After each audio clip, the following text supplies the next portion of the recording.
Hello guys, இன்றைக்கி நம்ம சேனலில் ப்ரெட் மசாலா எப்படி செய்கிறதுன்றதான் பார்க்க போகிறோம். இது ஒரு ஈஸி அண்ட் குயிக் ஸ்நாக்கும் கூட. வாங்க எப்படி செய்கிறதுன்றதை வீடியோவில் பார்க்கலாம். இதுக்கு நான் ஒரு 5-6 பீஸ் ப்ரெட் ஸ்லைசஸ் எடுத்திருக்கேன். இந்த சைஸுக்கு ஏற்ற மாதிரி 9 பீஸாவோ இல்லை 12 பீஸாவோ நீங்கள் கட் பண்ணிக்கோங்க. நான் இங்கே பெரிய ப்ரெட் ஸ்லைசஸாக இருக்கனால ஈச் ஸ்லைஸ்லேயும் 12 பீசஸ் வர மாதிரி கட் பண்ணியிருக்கேன்.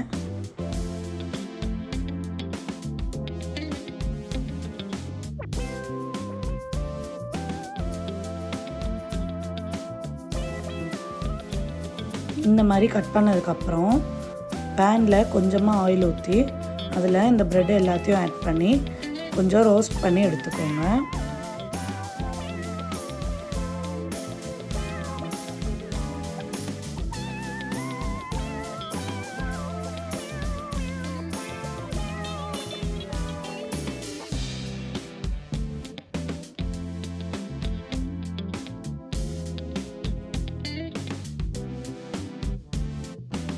இந்த அளவுக்கு ரோஸ்ட் ஆனால் போதும். இதை தனியாக எடுத்து வச்சுக்கலாம். இப்போ அதே பேனில் 2 டேபிள் ஸ்பூன் அளவுக்கு ஆயில் ஊற்றிக்கோங்க.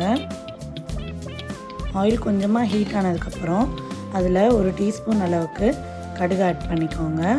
அதே மாதிரி ஒரு 1/2 டீஸ்பூன் அளவுக்கு ஜீரகத்தையும் ஆட் பண்ணிக்கோங்க. இப்போ கடுகு நல்லா பொரிஞ்சு வரட்டும்.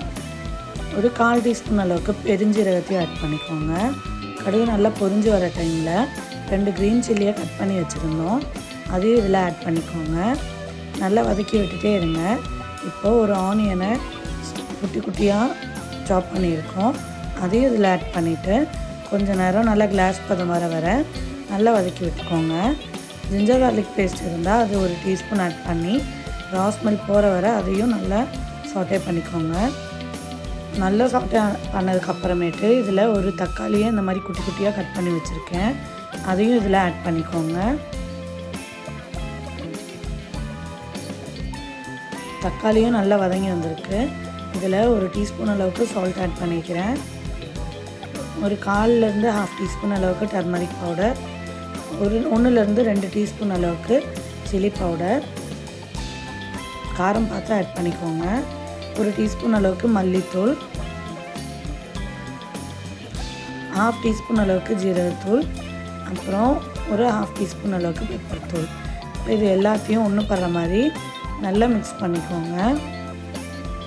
பவுடர் ஸ்பைசஸோட ரா ஸ்மெல்லாம் போகிற வரை நல்லா சாட்டே பண்ணிக்கோங்க.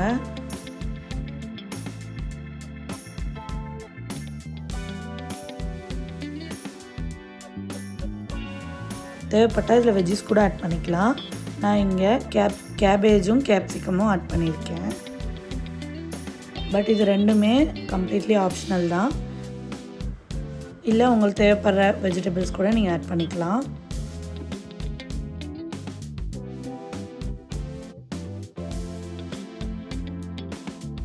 தேவைப்பட்டால் கொஞ்சமாக வாட்டர் ஊற்றி நல்லா மிக்ஸ் பண்ணிக்கோங்க. ஆயில் தனியாக பிரிஞ்சு வர ஸ்டேஜ் ஆகக்குள்ளே இதில் நம்ம ஆல்ரெடி ரோஸ்ட் பண்ணி வச்சுருந்தா ப்ரெட் ஆட் பண்ணிக்கலாம்.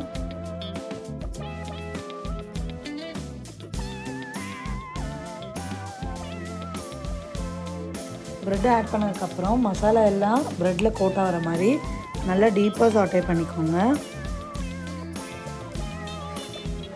தேவைப்பட்டால் 2 டீஸ்பூன் அளவுக்கு டொமேட்டோ கெச்சப்பையும் மேலே ஆட் பண்ணிக்கோங்க. இப்போது இது நல்ல ஒரு மிக்ஸ் கொடுத்துக்கலாம். அவ்வளோதான், ப்ரெட் மசாலா ரெடி ஆயிடுச்சு. வீடியோ பிடிச்சிருந்தா மறக்காமல் லைக் பண்ணி சப்ஸ்கிரைப் பண்ணிடுங்க.